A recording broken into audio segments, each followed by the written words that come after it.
Vous entendez souvent dire que l'empathie, c'est le fait de comprendre les autres ou encore que c'est le fait d'être sensible aux états émotionnels des autres.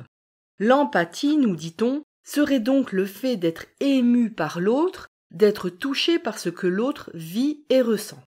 J'ai longtemps cru à ce baratin et je suis sûre que vous aussi. Et pourtant, il est grand temps d'en finir avec la supercherie qui consiste à faire de la sensibilité et de l'empathie des synonymes qu'ils ne sont pas.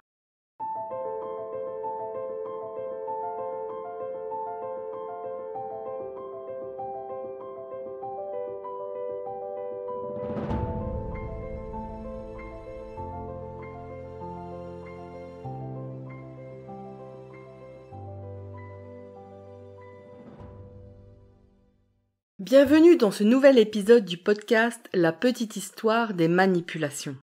Ce podcast est consacré à la criminologie et à la criminalistique. Je suis Coraline, criminologue experte en analyse de documents, et aujourd'hui on va parler d'un problème récurrent quand on entend parler d'empathie, celui de faire passer l'empathie pour de la sensibilité. On a déjà beaucoup parlé de l'empathie dans ce podcast, dans les épisodes 12, 13, 21, 23 et 32. Et on a souvent vu que la notion d'empathie abordée ici n'était pas toujours celle qu'on entend le plus dans les médias.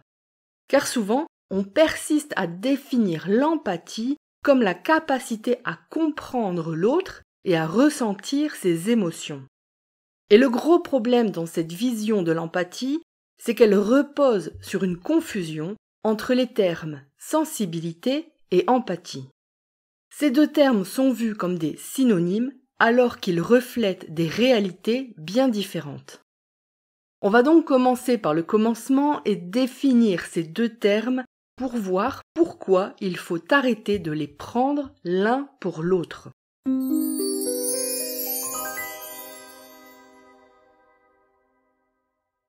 Alors la sensibilité, c'est la capacité à ressentir les états émotionnels des autres et à répondre par son propre ressenti. La sensibilité, c'est donc un système que nous avons et qui nous permet de partager des états émotionnels avec un ou plusieurs individus. Ça nous permet de ressentir des émotions et des sentiments et d'être touchés par ceux des autres. L'empathie, elle, est la capacité à percevoir les états émotionnels et les comportements verbaux, non-verbaux et paraverbaux de l'autre et de se projeter dans l'expérience de l'autre pour pouvoir anticiper ses réactions et ses besoins. Alors, une fois ces définitions posées, on peut dire que le point commun entre les deux termes, c'est qu'ils sont tous les deux des continuums. Ça veut dire qu'ils sont plus ou moins présents chez chacun d'entre nous. Chez certains, c'est beaucoup, chez d'autres, c'est peu. Mais c'est bien le seul point commun que ces deux-là ont. Parce que la différence entre les deux, elle est de taille. Pourquoi je dis ça? Parce que si vous avez bien écouté les définitions, vous avez entendu deux verbes qui différencient les deux termes. Ressentir et percevoir. Et ces deux mots sont cruciaux pour comprendre que percevoir, c'est l'activation de tous nos sens face à une information qui provient de l'environnement.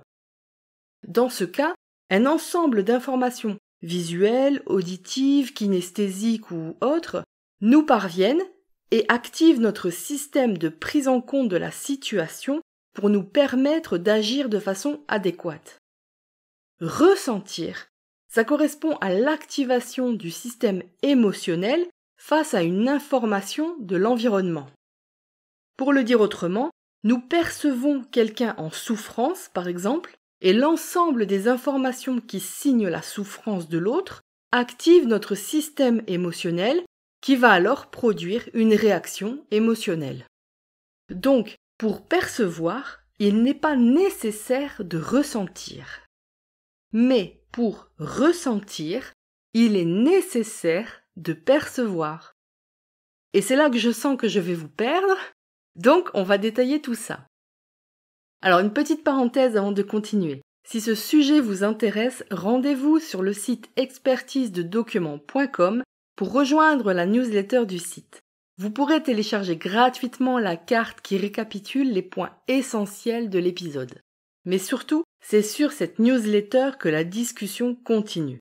Si vous voulez aller encore plus loin pour comprendre les dangers qui vous guettent à confondre les notions de sensibilité et d'empathie, posez-moi toutes vos questions sur expertisededocuments.com. Donc on va reprendre. Pour ressentir une émotion, il faut forcément d'abord avoir perçu dans l'environnement une information qui va déclencher cette émotion. Ce qui veut dire que pour que je réagisse émotionnellement, il faut d'abord qu'un système de scan de l'environnement soit activé. Et ce système, c'est l'empathie. C'est précisément le rôle de l'empathie que de me permettre de scanner mon environnement très rapidement pour acter la présence d'une personne et percevoir tous les indices verbaux, non-verbaux et paraverbaux qui montrent qu'elle souffre, par exemple. Cette empathie, elle peut être cognitive et ou émotionnelle. Si mon degré de sensibilité est également activé, je vais alors ressentir moi-même tout un tas d'émotions et de sentiments en retour. Mais à l'inverse, je peux tout à fait percevoir cette personne, je peux tout à fait me rendre compte des indices qui montrent qu'elle souffre et ne pas en être ému du tout. Et là, c'est l'empathie uniquement cognitive qui va être activée. Dans ce cas, l'empathie m'a permis de scanner toutes les informations de mon environnement et de comprendre de façon cognitive ce qu'il se passe, mais ma sensibilité personnelle n'a pas été activée. Et c'est exactement comme ça que s'est construit le mode opératoire de certains tueurs en série, par exemple. Et pour illustrer ça, je vais vous raconter une petite histoire. John Wayne Gacy est un tueur en série qui a sévi aux États-Unis dans les années 70. Il possède une société de construction et semble mener une vie tranquille. Il est même particulièrement aimé dans son voisinage pour son personnage de clown qu'il incarne dans les goûters d'anniversaire ou lors de visites dans les hôpitaux d'enfants malades. Mais derrière la bonne image sociale du bonhomme se cache un manipulateur criminel de haute volée. Il est régulièrement à la recherche de jeunes garçons à qui il promet une place dans sa société. Et il sait quel profil l'intéresse. De jeunes hommes qui ont désespérément besoin d'argent. Et quand ces jeunes garçons le rencontrent pour la première fois, il va tout de suite scanner leur comportement par une observation fine de leur discours et de tous les signes non-verbaux qui montrent qu'ils ont un besoin urgent de l'argent. Et il invite ceux qui lui semblent plus vulnérables chez lui, au prétexte par exemple d'aller signer les contrats de travail. Certains jeunes le suivent, et une fois dans la maison de John Wayne Gacy, ils n'en ressortent pas. Gacy n'a jamais enlevé une de ses victimes. Il ne les a même jamais menacées. Il a utilisé un système bien huilé, l'empathie. On a longtemps cru que les tueurs en série étaient dépourvus d'empathie. Et on a longtemps cru ça parce qu'on a longtemps cru que l'empathie et la sensibilité, c'était la même chose. Des gars comme Gacy ne sont pas privés d'empathie. Au contraire, quand on décortique leur mode opératoire, on voit bien que c'est précisément l'empathie qui l'a aidé à scanner rapidement ses cibles pour observer attentivement tous les comportements au moment de leur premier échange. Donc par exemple, tous les signes qui montrent qu'une communication sympathique est en train de s'établir. Et c'est ce qui lui a permis ensuite d'anticiper tous les comportements futurs de sa victime. Par exemple, l'acceptation de le suivre chez lui. Par contre, son niveau de sensibilité envers ses victimes est à peu près égal à 0. L'empathie, c'est donc un procédé de scan de l'environnement et des personnes qui nous entourent. Ça nous sert à percevoir notre environnement et les comportements des autres, et surtout à anticiper les comportements probables futurs. C'est comme quand vous jouez aux échecs. Lors d'une partie, vous devez observer ce que fait votre adversaire, mais pour remporter la partie, vous devez surtout anticiper son prochain coup.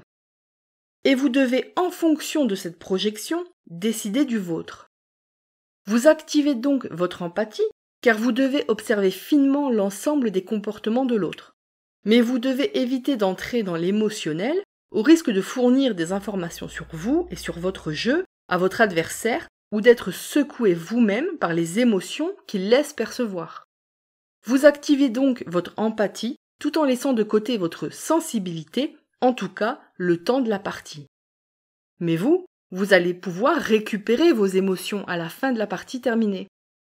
Alors qu'un tueur en série, lui, n'a pas d'émotion pour sa victime et n'en aura jamais. Alors pourquoi est-ce important d'arrêter de croire que sensibilité et empathie c'est la même chose ? Alors d'abord parce que d'un point de vue sémantique, on a vu que ces deux notions correspondent à deux définitions bien différentes, et ce malgré les nombreuses confusions qu'on trouve un peu partout dans les médias.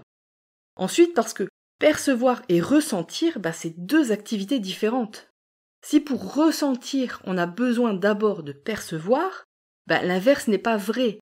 Pour percevoir, je n'ai pas besoin de ressentir, et ma perception peut très bien rester de l'ordre cognitif, sans qu'aucune émotion ne soit jamais ressentie. Après, il faut comprendre que certains comportements manipulatoires criminels sont réalisés sur la base d'une empathie, qui non seulement est bien présente chez le criminel, mais qui fonctionne très bien. Il faut donc arrêter de croire que l'empathie, finalement, c'est l'apanage des personnes gentilles et bienveillantes.